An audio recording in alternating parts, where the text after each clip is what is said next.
नमस्कार दोस्तों, आप सभी का न्यू एग्जाम पूरा स्वागत है। दोस्तों हम अब अपनी इस न्यू वीडियो में आपके लिए पर्यावरण से संबंधित महत्वपूर्ण प्रश्न लेकर आए हैं दोस्तों, जो कि आपकी किसी भी शिक्षक पात्रता परीक्षा के लिए महत्वपूर्ण सिद्ध होंगे।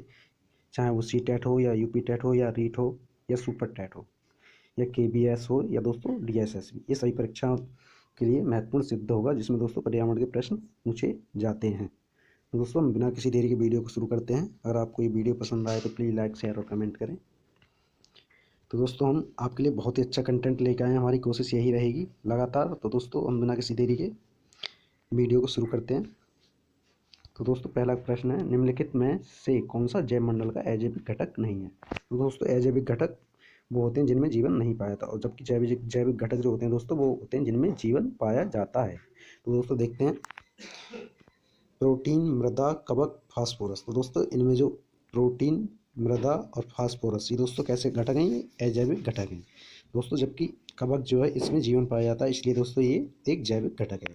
तो दोस्तों इसलिए देखा जाए तो इस क्वेश्चन का विकल्प सी सही है। नेक्स्ट क्वेश्चन देखते हैं दोस्तों, घास भूमि क्षेत्र के पारितंत्र की खास श्रृंखला में सबसे उच्चतम स्तर के उपभोक्ता होते हैं। तो दोस्तों घास भूमि क्षेत्र के पारितंत्र की खास श्रृंखला में सबसे उच्च स्तर के उपभोक्ता होते हैं, वो दोस्तों कौन से होते हैं, वो दोस्तों होते हैं शाकाहारी जीवाणु या मांसाहारी या शाकाहारी तो या फिर मांसाहारी। तो दोस्तों देखा जाए तो मांसाहारी जो होते हैं वो खास श्रृंखला के उच्चतम स्तर पर होते हैं। तो दोस्तों इस क्वेश्चन में विकल्प बी सही है। नेक्स्ट क्वेश्चन देखते हैं दोस्तों। नेक्स्ट क्वेश्चन दोस्तों, पारिस्थितिक तंत्र में ऊर्जा का मुख्य स्रोत है। तो दोस्तों हमारे किसी भी पारिस्थितिक तंत्र में जो ऊर्जा का मुख्य स्रोत होता है दोस्तों वो होता है सूर्य का प्रकाश। नेक्स्ट क्वेश्चन है दोस्तों, एगमार्क का संबंध है। तो दोस्तों आप जानते होंगे एगमार्क का जो संबंध होता है वो गुणवत्ता से होता है। किससे दोस्तों, गुणवत्ता से। नेक्स्ट क्वेश्चन देखते हैं दोस्तों, किसी खास श्रृंखला में शाकाहारी होते हैं। तो दोस्तों किसी खास श्रृंखला में शाकाहारी होते हैं वो क्या होते हैं, प्राथमिक उत्पादक या प्राथमिक उपभोक्ता या द्वितीय उपभोक्ता या अपघटन करता। तो दोस्तों जो शाकाहारी होते हैं वो प्राथमिक उपभोक्ता होते हैं, और द्वितीय उपभोक्ता दोस्तों वो होते हैं जो प्राथमिक उपभोक्ताओं को खा जाते हैं।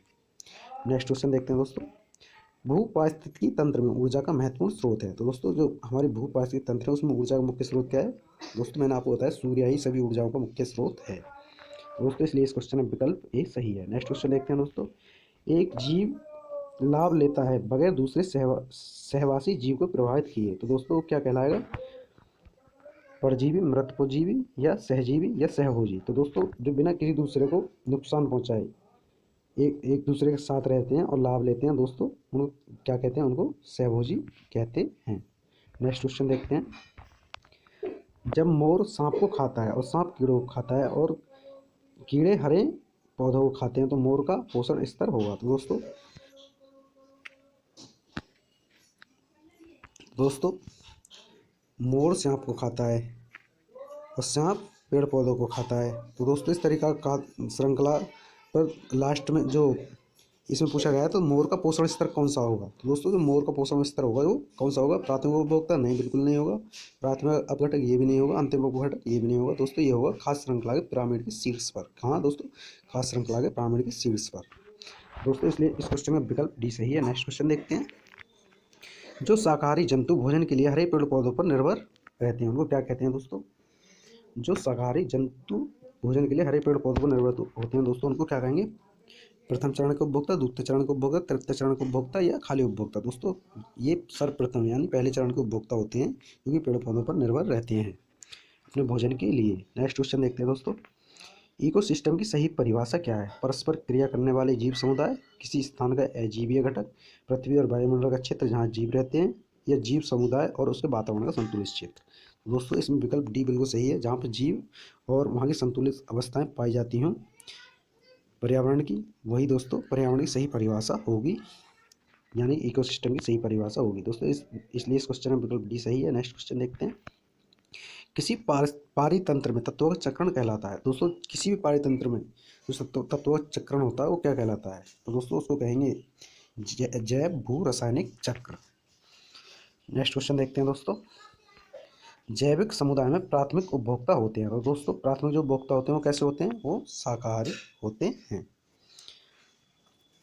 नेक्स्ट क्वेश्चन देखते हैं दोस्तों, निम्न में कौन सर्वाधिक उत्पादक पारिस्थितिकी तंत्र है, जिसमें सर्वाधिक उत्पादकता पाई जाती है वो दोस्तों कौन सा पारिस्थितिक तंत्र है, उष्णकटिबंधीय वर्षा वन। दोस्तों टुंड्रा प्रदेश वो होते हैं जहाँ पे बर्फबारी होती है, वहाँ उत्पादकता कम होती है। और सवाना जो घास का स्थल है वहाँ पे भी उत्पादकता कम होती है। और दोस्तों मरुस्थल में तो उत्पादकता बहुत ही कम होती है। दोस्तों इसलिए इस क्वेश्चन में विकल्प ए देखा जाए तो वही सही है कि उष्णकटिबंधीय वर्षा वनों में सर्वाधिक उत्पादकता पाई जाती है। नेक्स्ट क्वेश्चन देखते हैं दोस्तों, खाद्य श्रृंखला के परस्पर समूह को कहा जाता है। तो दोस्तों खाद्य श्रृंखला के जो परस्पर समूह होते हैं उनको क्या कहते हैं? खाद्य चक्र, श्रृंखला अभिक्रिया, बायोमास का पैरामीटर या खाद्य जाल। तो दोस्तों इस तरह से जो खाद्य श्रृंखला के प्रमुख समूह होते हैं उनको दोस्तों क्या कहा जाता है? उनको खाद्य जाल कहा जाता है। नेक्स्ट क्वेश्चन देखते हैं दोस्तों, निम्नलिखित में किस एक प्राणी को किसान का मित्र कहा जाता है? तो दोस्तों ये क्वेश्चन तो बहुत ही आसान है। जो केंचुआ होता है उसे किसान का मित्र कहा जाता है। नेक्स्ट क्वेश्चन देखते हैं, पर्यावरण की परिभाषा क्या है? तो दोस्तों पर्यावरण की परिभाषा क्या होगी? जिसमें जैविक और अजैविक घटक हों पर्यावरण में शामिल, वही पर्यावरण की सर्वाधिक उपयुक्त परिभाषा होगी। तो दोस्तों एबायोटिक एवं बायोटिक, एबायोटिक मतलब दोस्तों अजैविक और बायोटिक मतलब जैविक, जैविक घटक, जैविक और अजैविक घटक जहाँ पाए जाते हैं वही पर्यावरण कहलाएगा।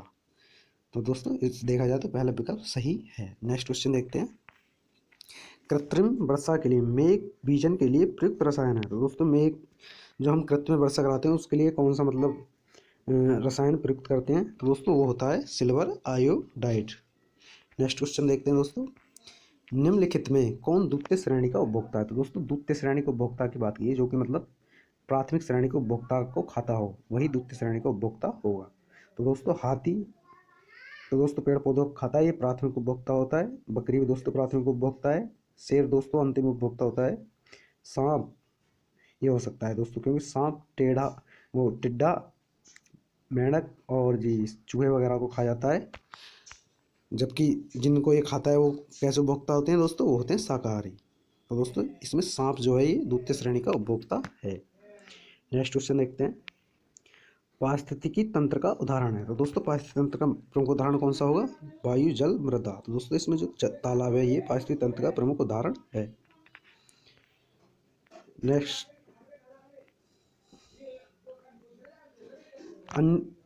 क्वेश्चन है दोस्तों, अन्य मृत जंतु को निर्वाह करने वाले प्राणी को कहते हैं? पैरासाइट, स्कैवेंजर, डिकम्पोजर या ओमनिवोर। तो दोस्तों जो अन्य मृत जंतुओं पर निर्वाह करने वाले जो प्राणी होते हैं उनको दोस्तों ओमनिवोर कहते हैं। नेक्स्ट क्वेश्चन देखते हैं, पृथ्वी का अपमार्जक कौन है? तो दोस्तों जो पृथ्वी का अपमार्जक कौन है? जीवाणु व कवक, मृदा व जल, पक्षी, पशु। तो दोस्तों जो पृथ्वी का अपमार्जक है इनमें दोस्तों जीवाणु और कवक हैं।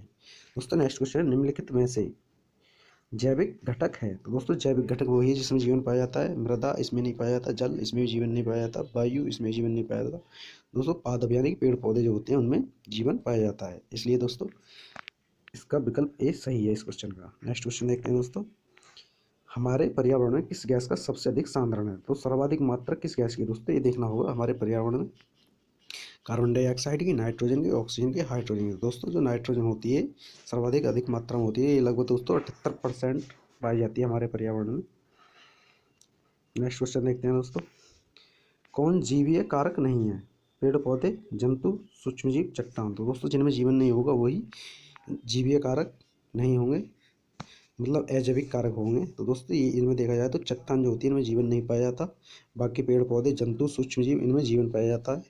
तो दोस्तों इसलिए देखा जाए तो इस क्वेश्चन में विकल्प डी सही है। नेक्स्ट क्वेश्चन देखते हैं, हमारे पर्यावरण को बचाने के लिए 3 प्रकार के आर यानी कि 3 आर होते हैं दोस्तों, रीयूज, रीड्यूस और रिसाइकिल। तो दोस्तों ये 3 आर होते हैं, इनको क्रम से लगाना है। तो दोस्तों इसमें देखा जाए तो कौन सा होगा? कम उपयोग, पुनः चक्रण, पुनः निर्माण या पुनः उपयोग, पुनः संरचना या पुनः निर्माण। तो दोस्तों कम उपयोग, पुनः चक्रण और पुनः उपयोग, कम उपयोग, पुनः चक्रण या पुनः संरचना। तो दोस्तों पुनः उपयोग तो बाद में आएगा, ये देख लीजिए इस विकल्प में। तो दोस्तों पुनः उपयोग ए और सी में दिया गया है, देखते हैं दोस्तों सी को देखते हैं दोस्तों। कम उपयोग, हाँ हमें सर्वाधिक मतलब कम से कम उपयोग करना चाहिए संसाधनों को ताकि भविष्य में बचे रहें, और जी उनका पुनः चक्रण भी करना चाहिए और फिर उसके बाद पुनः प्रयोग करना चाहिए। तो दोस्तों इस क्वेश्चन का विकल्प सी सही है। नेक्स्ट क्वेश्चन देखते हैं, यदि एक मेंढक एक टिड्डे को खाता है तो ऊर्जा का स्थानांतरण होगा? तो दोस्तों किसको होगा? उत्पादक से अपघटक को, उत्पादक से प्राथमिक उपभोक्ता को। दोस्तों उत्पादक तो इनमें से कोई सा भी नहीं है, प्राथमिक उपभोक्ता से द्वितीय उपभोक्ता को। तो दोस्तों प्राथमिक उपभोक्ता टिड्डा हुआ और टिड्डे को मेंढक ने खाया तो वो दूसरे उपभोक्ता को ऊर्जा का स्थानांतरण हो रहा है। तो दोस्तों देखा जाए तो विकल्प सी सही है, क्योंकि प्राथमिक उपभोक्ता से दूसरे उपभोक्ता को ऊर्जा का स्थानांतरण हो रहा है। नेक्स्ट क्वेश्चन देखते हैं, निम्न में से पृथ्वी पर कौन सा पारिस्थितिक तंत्र सबसे बड़ा है। तो दोस्तों कौन सा पारिस्थितिक तंत्र सबसे बड़ा है, ये आपको पता होना चाहिए। समुद्र जो होता है वो सबसे बड़ा पारिस्थितिक तंत्र होता है, समुद्र। नेक्स्ट क्वेश्चन देखते हैं दोस्तों, मानव पर्यावरण संबंध है ऋणात्मक, संज्ञानात्मक, धनात्मक। तो दोस्तों मानव और पर्यावरण के जो संबंध बीच होता है, ये संबंध होता है धनात्मक।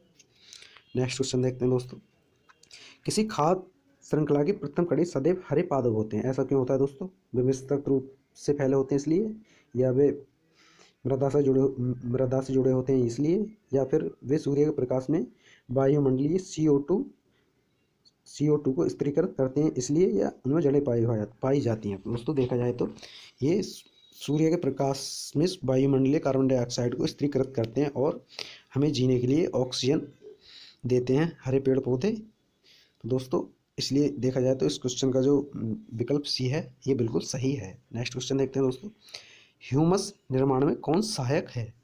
दोस्तों ह्यूमस जो होती है उसके निर्माण में कौन सहायक होगा, उत्पादक, अपघटक, उपभोक्ता। दोस्तों ये तीनों के तीनों ह्यूमस निर्माण में सहायक होते हैं। दोस्तों इनमें से सभी।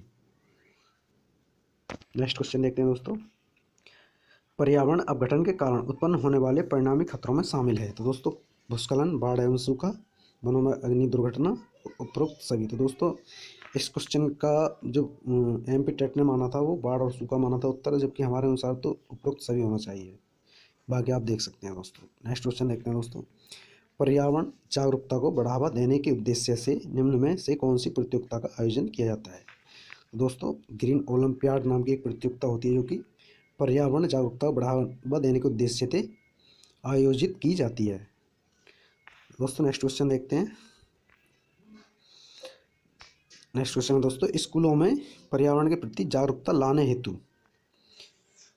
हेतु छात्रों की मानसिकता में बदलाव लाने में कौन सी रणनीति कारगर सिद्ध होगी। दोस्तों ये पैडागोजी का प्रश्न है। देखते हैं, खेल प्रतियोगिताओं का आयोजन, हाँ ये भी हो सकता है दोस्तों। पाठ्यक्रम में बदलाव तथा गैर शैक्षिक तथा रचनात्मक क्रियाकलापों को शामिल करके, ये भी हो सकता है दोस्तों। परीक्षा के माध्यम से, इनमें से कोई नहीं। तो दोस्तों देखा जाए तो पाठ्यक्रम में बदलाव किया जाना चाहिए और गैर शैक्षिक तथा रचनात्मक क्रियाकलापों में बच्चों को शामिल किया जाना चाहिए, जिससे कि पर्यावरण के प्रति उनके भी जागरूकता बढ़े। तो दोस्तों इसलिए इस क्वेश्चन में विकल्प भी सही है। नेक्स्ट क्वेश्चन देखते हैं, नेक्स्ट अंतिम क्वेश्चन है दोस्तों, इनमें से कौन एक पर्यावरण की समस्या नहीं है। तो दोस्तों पर्यावरण की समस्या जल का विनाश बिल्कुल है, जल का संरक्षण ये नहीं हो सकता, जल का संरक्षण करना चाहिए। वनों की कटाई ये भी पर्यावरण की एक समस्या है, भूमि अपरदन ये भी एक पर्यावरण की समस्या है। तो दोस्तों इसलिए इस क्वेश्चन में विकल्प भी सही है, क्योंकि जल का संरक्षण ये कोई समस्या नहीं है, ये हमें करना चाहिए। तो दोस्तों आपको ये वीडियो कैसी लगी, और दोस्तों आपको ये प्रश्न अच्छे लगे हों तो प्लीज़ लाइक, शेयर और कमेंट करके हमें ज़रूर बताएं। दोस्तों आपने इस वीडियो को लास्ट तक देखा, आपका बहुत बहुत धन्यवाद। जय हिंद, जय भारत। दोस्तों मिलते हैं अगली नेक्स्ट वीडियो में बहुत ही जल्दी।